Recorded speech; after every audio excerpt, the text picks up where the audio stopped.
Yung pera pag nawala, pwedeng mabalik eh.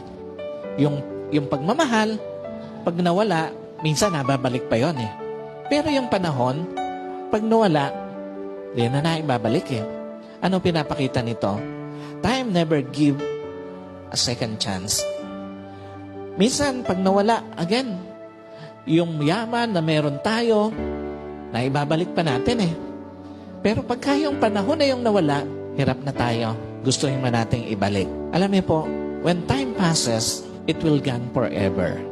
At ang matindi pa ito, hindi mo alam kung kailan mauubos yung panahon na pahiram para sa asawa mo eh. Totoo po ba yan? Hindi mo alam kung kailan mauubos yung panahon na pahiram para sa magulang mo. Hindi mo alam kung kailan mauubos yung panahon na pahiram para sa anak mo. Hindi mo alam kung kailan mauubos yung panahon na pahiram